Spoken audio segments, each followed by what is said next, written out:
Assalamualaikum warahmatullahi wabarakatuh. Halo, perkenalkan nama saya Rida Yuniara, dosen program studi pembangunan Fakultas Ekonomi Universitas Gadjah Putih. Sesaat lagi saya akan mengajarkan mata kuliah matematika ekonomi. Mata kuliah ini merupakan salah satu mata kuliah wajib yang ada di semester 1 program studi ekonomi pembangunan. Nah, sebelumnya saya ingin menjelaskan lebih dahulu secara ringkas mengenai deskripsi mata kuliah ini, berikut juga dengan metode pengajaran yang akan saya lakukan, sekaligus juga dengan penilaian yang akan dijelaskan pada mahasiswa. Nah, mata kuliah matematika ekonomi ini merupakan mata kuliah yang membahas persoalan dalam ekonomi dan bisnis, dan penyelesaiannya dengan menggunakan konsep atau dalil matematika melalui simbol-simbol matematika. Secara rinci dalam mata kuliah ini kita membahas mulai dari yang pertama itu adalah tentang konsep dasar dan sifat-sifat matematika ekonomi. Yang kedua, fungsi linear dan aplikasinya dalam ekonomi dan bisnis. Yang ketiga, fungsi nonlinear dan aplikasinya dalam ekonomi dan bisnis. Yang keempat, deret aritmatika dan deret ukur serta aplikasinya dalam ekonomi dan bisnis. Yang kelima, mengenai limit dan aplikasinya dalam ekonomi dan bisnis. Yang keenam, diferensial sederhana serta aplikasinya dalam ekonomi dan bisnis. Yang ketujuh, mengenai optimasi, yaitu optimasi maksimum dan minimum serta aplikasinya dalam ekonomi dan bisnis. Nah, adapun materi yang akan saya ajarkan sesaat lagi yaitu khususnya mengenai fungsi linear serta penerapannya atau aplikasinya dalam masalah ekonomi dan bisnis. Nah, selanjutnya saya jelaskan dahulu mengenai capaian pembelajaran yang dibebankan kepada mata kuliah matematika ekonomi ini. Yang pertama, diharapkan mahasiswa itu mampu memiliki integritas dalam tatanan nilai, norma dan etika akademik. Yang kedua, mahasiswa diharapkan mampu menguasai konsep dasar, definisi, dan teori ekonomi secara terpadu, baik secara lisan maupun tertulis. Yang ketiga, diharapkan siswa mampu menguasai model dan analisis ekonomi dalam menggambarkan fenomena pembangunan ekonomi kontemporer serta mampu mengaplikasikan metode-metode kuantitatif terapan di dalamnya. Yang keempat, diharapkan mahasiswa mampu mengaplikasikan prinsip-prinsip dasar ekonomi untuk menganalisis isu dan kebijakan pembangunan ekonomi kontemporer baik pada tingkatan regional, nasional maupun global. Nah, secara khusus lagi capaian pembelajaran mata kuliah matematika ekonomi ini yaitu mahasiswa diharapkan dapat menganalisis permasalahan ekonomi dalam bentuk fungsi linear, fungsi nonlinear, aritmatika, dan deret ukur, limit, diferensial, dan optimasi dengan baik. Nah, untuk materi yang akan saya ajarkan nanti, capaian pembelajaran mata kuliahnya yaitu diharapkan siswa mampu menghitung persoalan yang berkaitan dengan fungsi linear dalam permasalahan di bidang ekonomi dan bisnis. Nah, selanjutnya adapun metode pembelajaran yang akan saya lakukan nantinya yaitu dengan menggunakan sistem ceramah dan diselingi dengan tanya jawab serta penugasan. Kenapa? Karena di awal kegiatan pembelajaran kami akan terlebih dahulu mereview dan sekaligus tanya jawab dengan mahasiswa terkait dengan materi syarat dan materi prasyarat dari materi fungsi linear dan penerapan ini, yaitu fungsi linear yang pernah diajarkan di sekolah. Selanjutnya kemudian penyampaian mengenai materi fungsi linear dan aplikasinya dalam permasalahan ekonomi dan bisnis ini dengan menggunakan metode ceramah, juga diselingi dengan tanya jawab, serta diakhiri dengan metode penugasan kepada mahasiswa.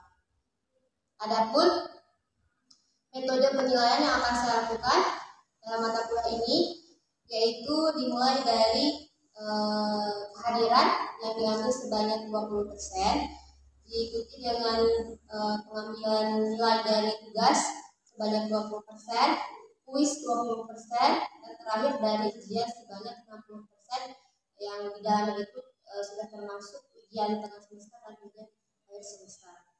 Nah, pada akhirnya nanti nilai yang didapatkan oleh mahasiswa setelah pembelajaran ini selesai dalam satu semester berupa grade yang dimulai dari grade A, B, C, D, dan E. Nah, grade A ini nilai absolutnya itu dimulai dari rentang 86 sampai dengan 100. Kemudian grade B rentangnya itu dimulai dari 70 sampai dengan 85,99.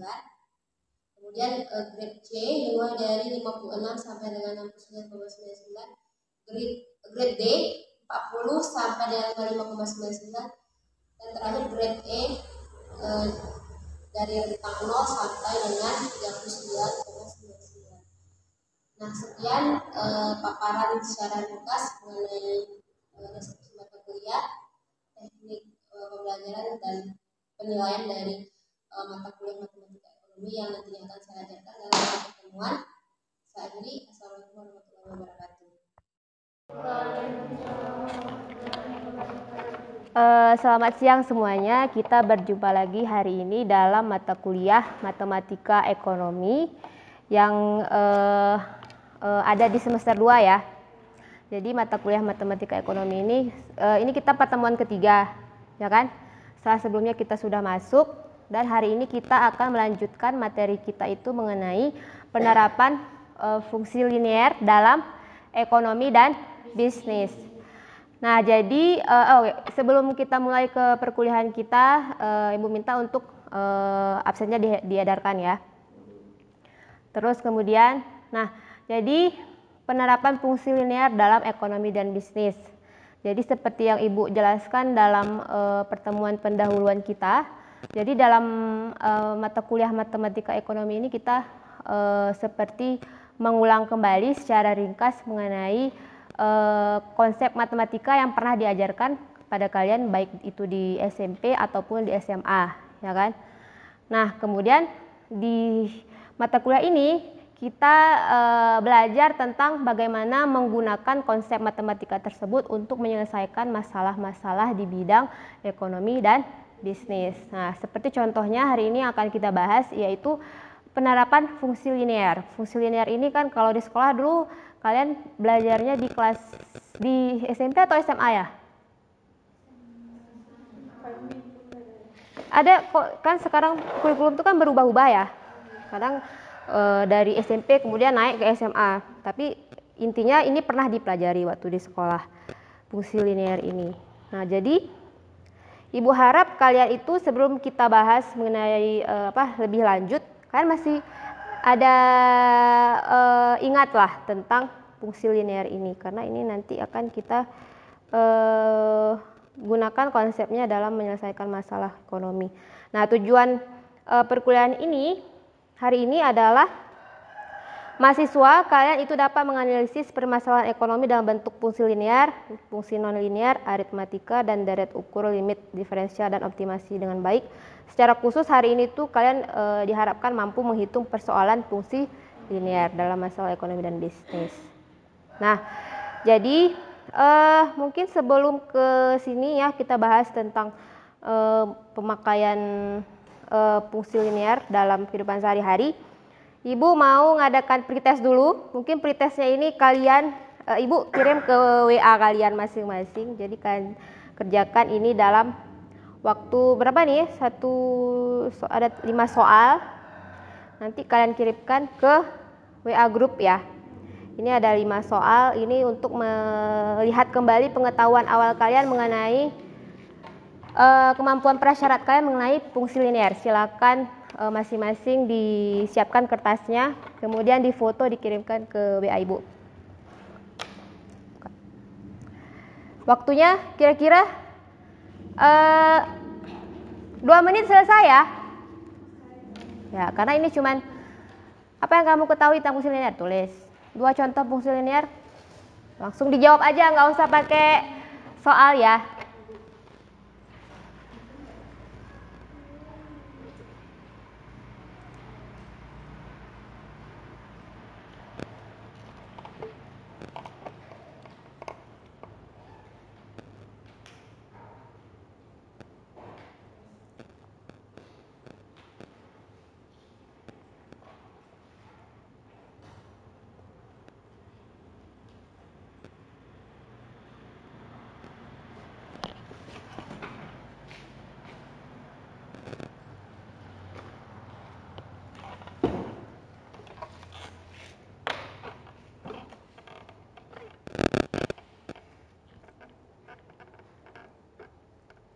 Ada yang udah siap?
Udah ya?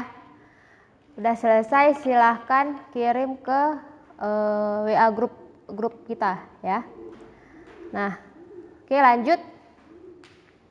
Nah, sekarang kita bahas dulu. Ibu mau pengen tahu dari pretest ini, kira-kira ada yang bisa kasih contoh satu aja tentang contoh persamaan linear. Kan ada persamaan linear, ada fungsi linear yang pernah dipelajari di sekolah dulu.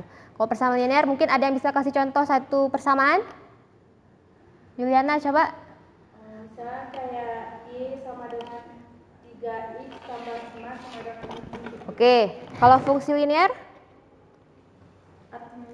Kalau contoh fungsi linear? Ada tadi persamaan linear. Kalau fungsi linear mesti ingat? Ada yang mungkin ingat yang lain? Kan ada persamaan, ada fungsi ya. Kalau fungsi linear ada yang ingat?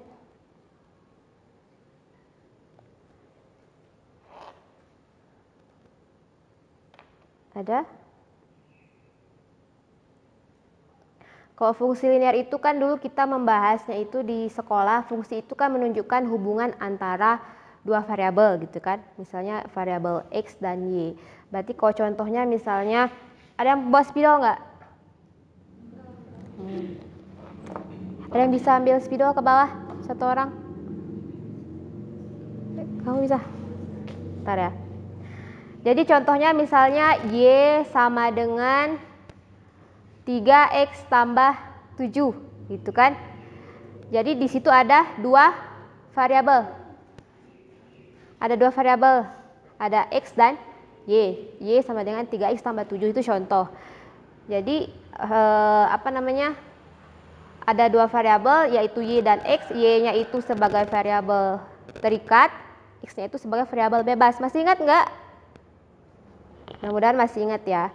Nah, itu kan pernah dipelajari di sekolah. Kemudian fungsi linear atau persamaan linear itu kalau digambarkan dalam bidang kartesius itu bentuknya seperti apa kurvanya? Bulat kah? Bergaris kah? Garis ya. Oke. Alhamdulillah kalian masih ingat ya. Nah, itu kan nanti akan kita pakai juga dalam permasalahan ekonomi. Nah, jadi itu secara ringkas ya mengenai fungsi linear. Kita lihat fungsi linear itu banyak dipakai dalam kehidupan sehari-hari. Secara mungkin yang bisa kita lihat itu misalnya dalam kegiatan jual beli, itu ya. Kegiatan jual beli itu kan ada pedagang dan pembeli, gitu kan, penjual dan pembeli. Jadi ada hubungan antara penjual dan pembeli. Jadi ketika misalnya penjual menaikkan harga dari suatu barang, apakah banyak pembelinya kira-kira bertambah atau berkurang? Berkurang. Kalau misalnya penjual menurunkan harganya, apakah pembeli yang membeli barang tersebut akan bertambah? Bertambah ya. Nah, itu yang kita bahas barusan itu merupakan, makasih ya, merupakan bunyi dari hukum permintaan. Jadi hukum permintaan itu berbunyi jika harga suatu barang meningkat, maka jumlah barang yang akan diminta akan turun. Begitu juga dengan sebaliknya, gitu ya. Jadi di sini ada hubungan antara harga suatu barang dengan jumlah barang yang diminta, gitu kan. Hubungannya itu berbalik ya. Ketika harga naik, maka permintaan barangnya akan turun. Kalau harganya turun, permintaan barang akan naik, gitu. Jadi hubungan antara harga dengan jumlah barang yang diminta ini kalau kita kita sajikan dalam diagram Kartesius, dia berbentuk garis ya. Gini. Ini kalau kita buat fungsinya, misalkan Qx ini adalah jumlah barang yang diminta, Px ini adalah harga barang. Jadi ketika harga barang naik, permintaannya turun, gitu ya. Jadi kalau kita lihat di sini, misalnya nih, harganya di P1 ya. Berarti kan kalau P1 dengan P2, P1 naik ya. Ketika harga di P1, maka jumlah permintaannya segini. Tapi ketika harga barang di P2, jumlah permintaannya kan lebih banyak ya. Nah, itu kalau kita gambarkan di diagram Kartesius. Nah, tentunya selain selain harga, banyaknya permintaan terhadap suatu barang itu dipengaruhi oleh beberapa variabel lain juga, seperti misalnya pendapatan konsumen, ya kan? Kalau pendapatan konsumen naik, misalnya gajinya naik gitu kan di suatu daerah, tentunya permintaan terhadap suatu barang juga bisa jadi naik gitu kan. Terus kemudian harga produk lain yang saling berhubungan. Contohnya apa? Misalnya kayak harga karena anak-anak misalnya mau sekolah gitu kan.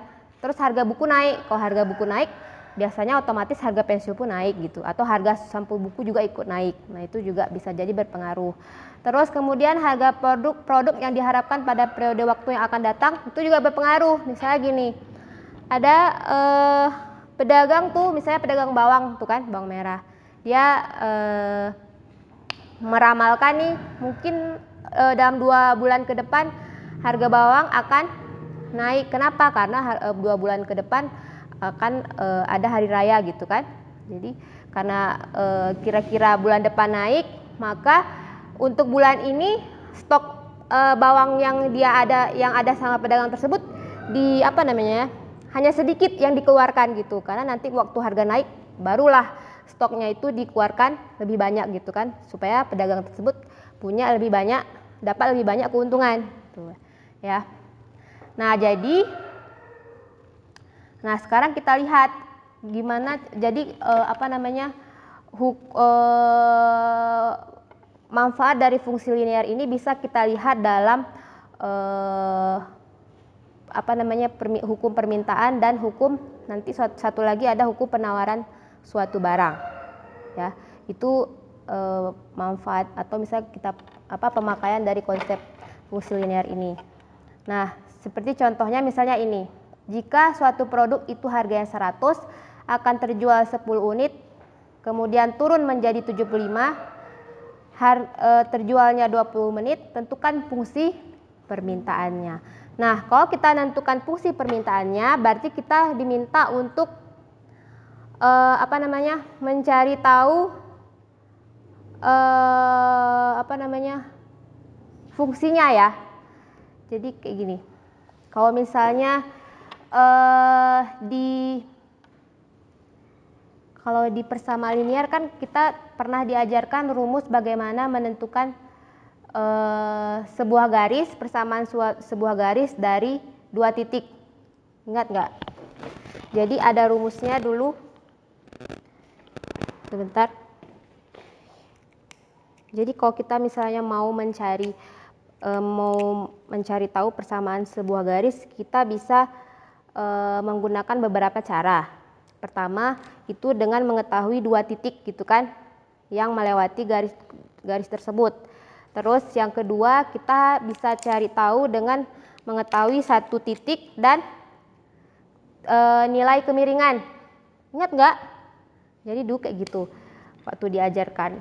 Jadi sekarang kalau misalnya kita tahu nih ada titik P misalnya kan, A, B. Ini P1, ada P2, ini C, D. Ada dua titik ya yang melewati sebuah garis gitu kan.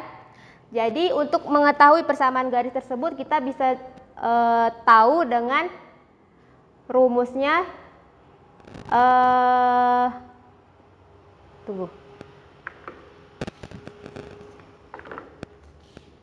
Y kurang Y1 per X kurang X1 sama dengan M kali, sebentar.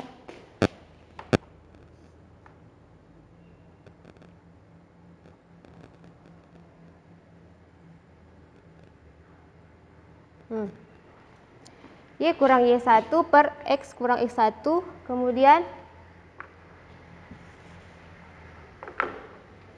Y2 kurang Y1 per X2 kurang X1. Jadi dengan menggunakan rumus ini, di mana kita tahu nilai Y2-nya, berarti kalau Y2-nya itu kan dari sini ya, titik kedua ini, dan ini titik pertama, berarti Y1 nih X1. Jadi kita bisa tentuin persamaan garisnya dengan menggunakan rumus ini.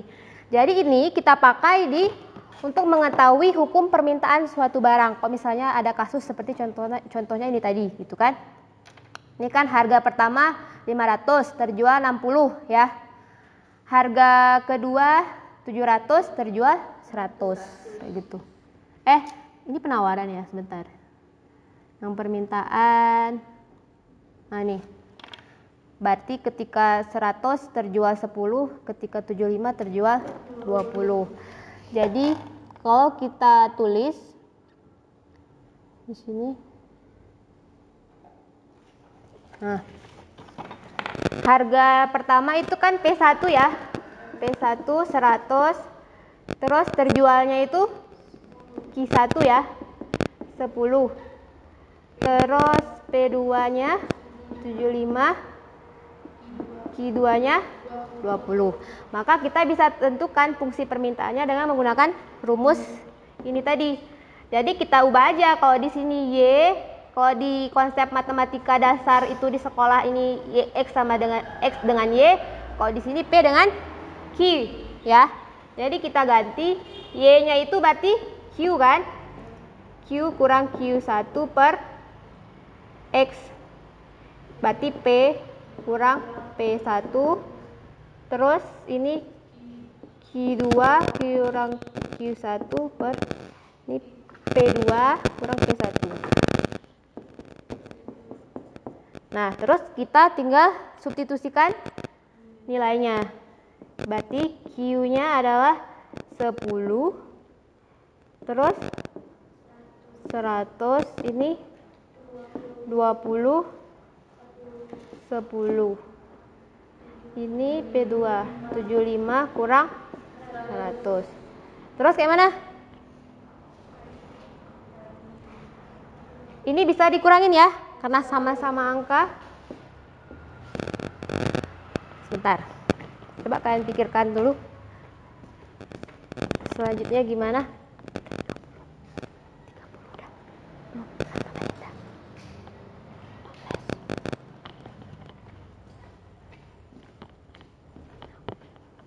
Mungkin ada yang bisa menyelesaikan ke depan?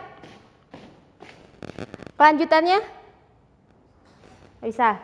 Oke, kita lanjutkan sama-sama ya. Q kurang 10 per P kurang 100. Ini berapa? 10 per?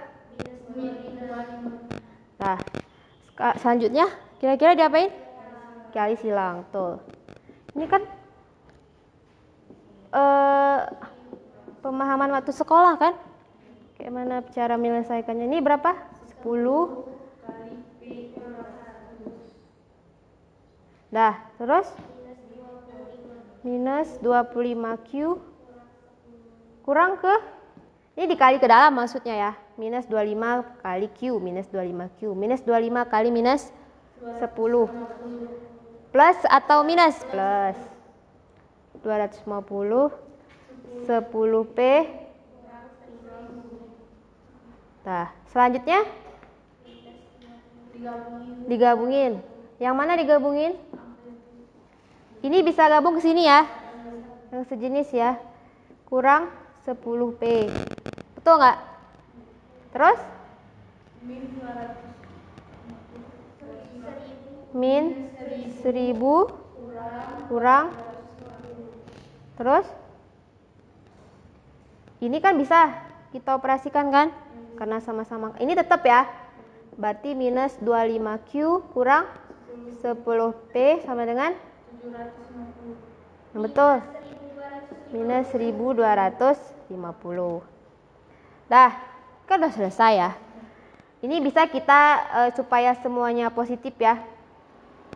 Bisa kita kalikan dengan minus. Ya enggak? Jadinya kemana nih? 25Q tambah 10P 1250. Dah. Jadi ini fungsi permintaannya. Nah, sekarang yang mau Ibu jelaskan kembali, tadi mungkin Ibu lupa. Jadi fungsi permintaan itu kan ada fungsi umumnya ya. Jadi Q sama dengan AX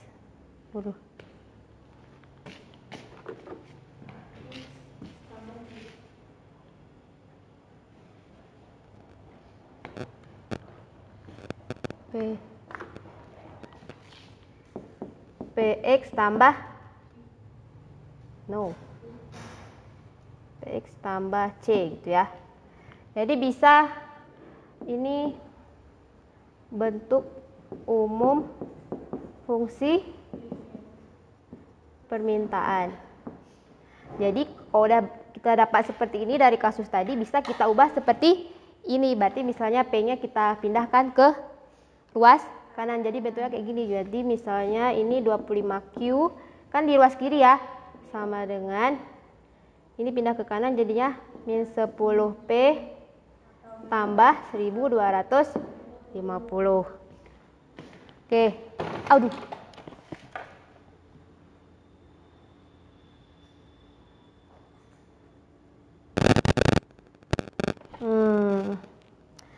Nah, itu juga bisa di ini lagi ya. Disederhanakan, sama-sama dibagi. Sama-sama dibagi berapa nih? 5. Berarti ini, atau misalnya Q-nya kita bagikan supaya jadinya ini 1. Berarti dibagi 25 misalnya. Berarti ini kan 25 per 25 Q ya. Terus ini 10 per 25. Ini kan minus 10 dibagi 25P. Tambah 1250 dibagi 25. Jadinya Q sama dengan minus 2 per 5P tambah, ini berapa nih? 250. 1250 bagi 25 bisa nggak? Bisa ya. Jadinya 250. 250. Bulat ya? Ya, berarti inilah dia yang lebih sederhana. Sekarang udah betul kan? Iya. 250. Q sama dengan minus 2 per 5P tambah 200. Oh, 50. Nah, berarti inilah persamaannya yang lebih sederhana dari yang sebelumnya. Udah betul kan? Nah, sekarang kita gimana caranya dari fungsi ini kemudian kalau kita buat dalam bentuk diagram bagaimana? Kayak gini tadi ya. Pasti tentunya dia nanti kalau digambarkan akan berbentuk sebuah garis. Nah, ini nanti ada juga fungsi penawaran, itu nanti kita bahas saja di pertemuan berikutnya. Sekarang kita lihat dulu kalau kita gambarkan kasus ini tadi dalam sebuah garis bagaimana. Tapi mudahnya karena kita di soal udah tahu ada 2 titik, tinggal kita tentukan poinnya di garis ini, terus kita hubungkan 2 titik itu, jadilah sebuah garis. Contohnya ini tadi kan titik pertama ada apa aja? Ini ya. Di sini P, di sini Q. Yang titik pertama itu 10,100 ya kan? Ini berarti titiknya 10, ini 20,75. Dah. Terus kita sekarang coba tentukan titiknya itu di sini di mana? Koordinatnya itu di mana? Itu kan? Berarti itu kan yang P-nya itu nilainya 10, 20. Berarti di sini buat aja ini 10. Atau janganlah biar nggak jauh kali. Ini misalnya 20 ya. Ini 40. Ini 60 terus 80. Nah, yang ini pun 20 kan? Dia kan harus sama ya.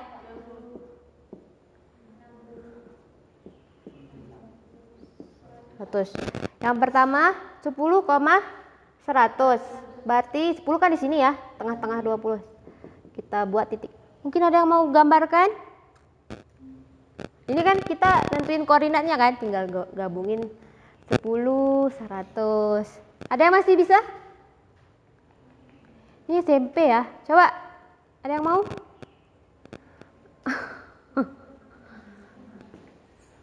Ada? Gak mau? Pasti ada yang ingat kan? Ini materi SMP ya kalau nggak salah. Nggak ada yang mau? Oke, lanjut. 10,100. Berarti kita hubungkan Q-nya 10 ya kan? Di sini berarti 10. P-nya 100. Berarti sinilah kan? Gabungkan. Inilah dia titiknya, ya kan? Ini titik pertama P1. Kok P1 sih? Buat aja sini 10,100 ya kan? Yang kedua 20, berarti ini 20, 75 ini 70, berarti di sini lah ya. Nah, berarti ini 20,75. Nah, karena kita udah dapat 2 titik, dari 2 titik ini bisa kita hubungkan, jadilah dia sebuah garis. Jadi inilah fungsi permintaan tadi kalau kita gambarkan dalam diagram Cartesius. Nanti kalian tulisnya pakai roll ya. Jadi bentuknya kayak gini. Yang pasti dia adalah sebuah garis. Tapi tempatnya itu di mana? Apakah di sini garisnya kayak gini kah, garisnya kayak gini? Itu kan tergantung dari fungsinya kan. Nah, jadi kok kayak gini tadi, berarti dia di sini letak garisnya. Oke, paham ya?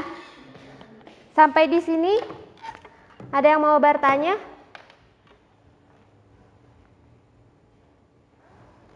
Kalau nggak ada yang mau bertanya, mungkin sambil astagfirullah.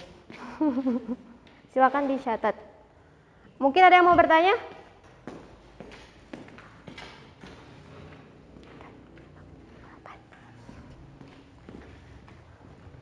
Kalau nggak ada yang bertanya, silakan dicatat. Nanti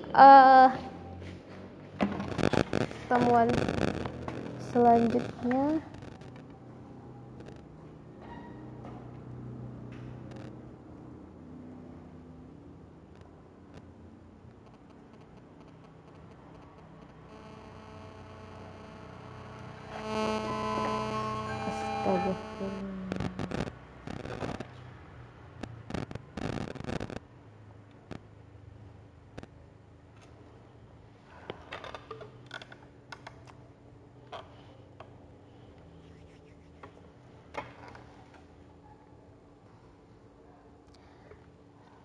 Nah ini apa namanya,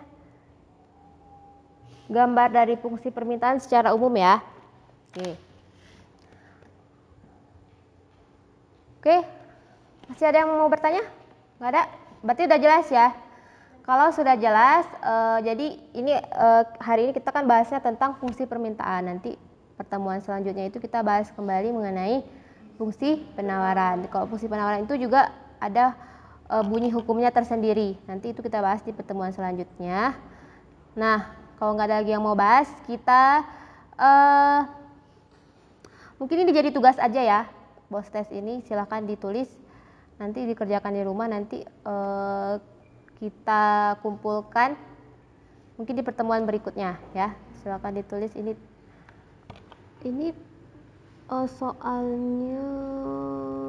soalnya yang pertama 1, 2, 3 nomor 1 dan 2 aja ya, karena yang nomor 3 itu udah tentang fungsi penawaran.